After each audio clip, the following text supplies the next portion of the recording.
Boa noite. Hoje a gente vai fazer uma palestra diferente, porque a gente costuma fazer a nossa palestra no Centro Espírita Missionários da Luz. Eu sou o dirigente, meu nome é Normando Farinazzo. E a gente sempre faz palestra presencial na nossa instituição. Só que por causa dessa pandemia, a gente resolveu fazer uma palestra virtual, porque o centro está fechado. Então a gente vai toda quarta-feira, às 20 horas, postar uma palestra. Hoje é minha palestra, semana que vem é do Henrique, e assim sucessivamente até voltar ao normal. Então, o que a gente quer fazer? Um trabalho no qual as pessoas podem continuar assistindo as palestras pelo WhatsApp. Então hoje eu vou falar sobre os falsos profetas. Cuidado com os falsos profetas, eles vêm a vocês vestidos de peles de ovelhas, mas por dentro são lobos devoradores. Mateus. Essa é uma passagem de Mateus, no qual ele fala para a gente tomar cuidado com os falsos profetas. Por que eu estou falando isso? Porque esses dias começaram a postar umas coisas absurdas, falando que vai ter 3 dias de escuridão, que vai ser o fim do mundo. E as pessoas ficam preocupadas, as pessoas ficam até em pânico com isso. Então eu quero falar sobre isso para as pessoas ter cuidado com essas postagens que estão sendo feitas. Porque eu vou te falar para vocês, 90% do que postam, acho que pode jogar fora. Então, quando postarem alguma coisa assim, converse com as pessoas com maior instrução, perguntam para a gente, porque muitas pessoas ficam preocupadas, ficam apavoradas e é uma mentira. Então vocês têm que tomar cuidado com isso. Porque vamos falar a verdade, os maiores profetas para mim foram Nostradamus e Edgar Cayce. Esses 2 profetas nunca falaram desse fim de mundo, desses 3 dias de escuridão, e nem falaram desse vírus. Agora eu sempre digo, né? Depois da parede pintada, é fácil você falar que a cor não ficou boa. Depois que aconteceu do vírus estar aí presente, todo mundo fazer profecia é fácil. Por que não vieram falar antes? Certo? Então vocês têm que tomar cuidado. Porque se a gente for falar de um profeta, nem é um profeta, é um empresário que fez uma previsão, foi Bill Gates, dono da Microsoft. Hoje, se a gente tem esses computadores em casa, a gente deve, graças a eles, né, com o Windows. Então, ele em 2015 fez uma palestra e ele disse para a gente tomar muito cuidado. Ele começa a palestra assim, ó. Gente, você quer ver como ele começa a palestra? Numa palestra em 2015, ele diz assim, começa a palestra assim: quando eu era jovem, o que eu temia era uma guerra nuclear. Hoje, o maior risco de catástrofe global não se parece com uma bomba, mas sim com o vírus.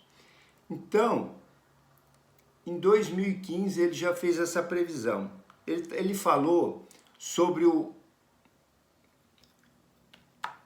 Ebola. Porque essa palestra dele foi em 2015, e ele falou que em 2014 começou uma pandemia na África do Ebola, vírus Ebola. Tinha morrido mais de 6 mil pessoas quando ele fez essa palestra. E ele disse que o vírus só não se propagou porque ele não era transmitido pelo ar, senão poderia ter sido um catástrofe global. E ele pega e faz uma previsão a seguinte: gente, vamos nos preparar para um sistema de saúde universal. Se começarmos agora, estaremos preparados para o próximo. Senão, um vírus poderia matar muita gente e se tornar um problema global. Então, o que ele fala nessa palestra em 2015? Que os governos eram para se preparar. Porque se não se preparasse mundialmente, não fizesse um sistema de saúde universal, poderia ser uma pandemia muito maior que ia acontecer, e no qual está acontecendo agora, e o mundo não estava preparado. Então, se tiver algum visionário algum profeta, vamos falar que foi Bill Gates. Gente, e eu quero hoje também falar sobre um espírito amigo que eu conheci há algum tempo. Eu um dia estava no Guarujá caminhando na praia, e quando eu faço a caminhada eu costumo conversar com os mentores, com os espíritos amigos. E num dia desse se aproximou de mim um espírito se identificando como uma freira. Ela falou: eu me chamo Madre Helena. E ela começou a contar um pouco da história dela.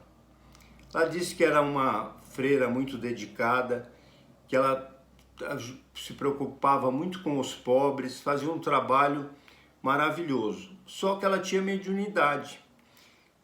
E isso começou a incomodar a Santa Sé, que é a igreja. E ela disse que ela incorporava sofredores, incorporava espíritos de luz, só que ela não sabia. E a igreja falava que ela estava com o Satanás no corpo. Fizeram tanta coisa que acabaram mandando ela para a fogueira, falaram que ela era uma bruxa. E ela foi queimada na fogueira. E ela disse, quando estava sendo queimada, que ela viu Jesus, viu anjos e um monte de arcanjos socorrendo ela. E a partir daí, ela ficou meio descrente com a igreja. Então hoje ela faz um trabalho assim mais universal. Não importa a religião, o que importa é a quantidade de amor que as pessoas fazem pelo seu trabalho.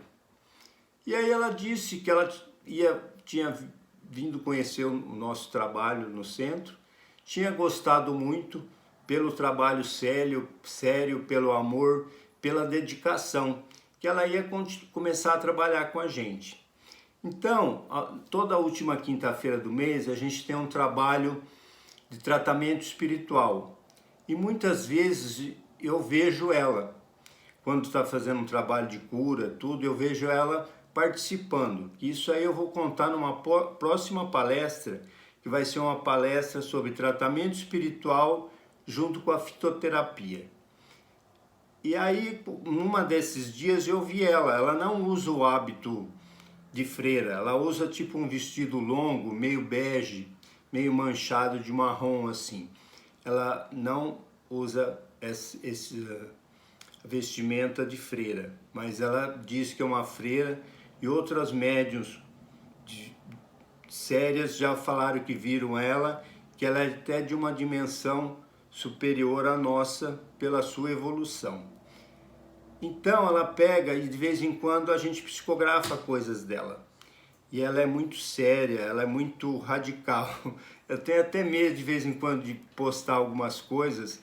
De vez em quando eu converso até com o Henrique, falo, ó, ela postou isso, né? O que o Pai Chico, o Dr. Jonas acha? Pra gente ter certeza que é ela que está falando e que o trabalho de psicografia nosso é sério, porque a gente tem que se questionar.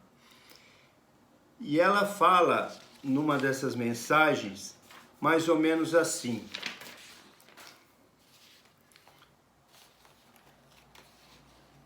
ela diz que quando uma aflição não é consequência dos atos da vida presente, pode ser de vidas anteriores. Aí ela começa assim: por que, meu filho, você acha que o homem está passando por essa pandemia? Porque ele sempre foi bonzinho? Os brasileiros, o que fizeram com a escravidão? Quantas atrocidades! Os portugueses, os espanhóis, o que fizeram com a Inquisição? Quantos mandaram para a fogueira? Os que os espanhóis fizeram com o povo inca, com os maias, dizimaram uma sociedade. E os italianos, com a Roma de César e Calígula, quantos mandaram para o circo, para ser devorado pelas feras? Meu Deus, quanta atrocidade! Os americanos dizimaram milhares de índios, invadiram o Iraque, o Afeganistão, jogaram bombas em Hiroshima e Nagasaki, derreteram 144 mil pessoas em minutos. Os chineses, com o Partido Comunista, desde épocas remotas, vêm torturando seu próprio povo, matando milhares de fome. os alemães com o Holocausto, os franceses de Napoleão. Aí ela diz o seguinte, que um karma foi gerado por todos esses povos e pelo planeta. E esse karma tem que ser resgatado. Então ela diz, e eu também estou explicando, existe o karma individual de pessoa, existe o karma familiares, existe o karma de cidades, países do planeta. Então, se nós estamos passando por tudo isso, é porque nós não fomos bonzinhos lá no passado. Isso foi um acúmulo de negatividade que foi gerando durante todo esse tempo. Essa fome na África, e ninguém se preocupa, na Síria. Os governantes estão preocupados com petróleo, com dinheiro. Isso ela fala, porque o relato dela é extenso, agora eu estou dando uma abreviada. Então ela diz que esse karma foi gerado e nós estamos resgatando. Aí tem pessoas que falam, mas eu não tenho culpa, eu não estava lá. Quem diz para nós que no passado nós não estávamos num desses lugares cometendo essas atrocidades? Porque a gente nasceu muitas vezes. E nós não fomos bonzinhos lá atrás. Então a gente tem que entender que isso que nós estamos passando não é Deus que está castigando. Somos nós mesmos que num passado remoto ou até presente cometemos atrocidades. E hoje nós estamos tendo que resgatar isso. Nós estamos tendo que pagar por isso. E para a gente... E aí ela vai falando também sobre a natureza, que a natureza é pródiga, que ela deu os rios, deu os mares, deu as florestas para nós. E o que nós fizemos com esses mares? O que nós fizemos com esses rios? O que nós fizemos com as matas? Destruímos as matas, queimamos, poluímos os rios e mares.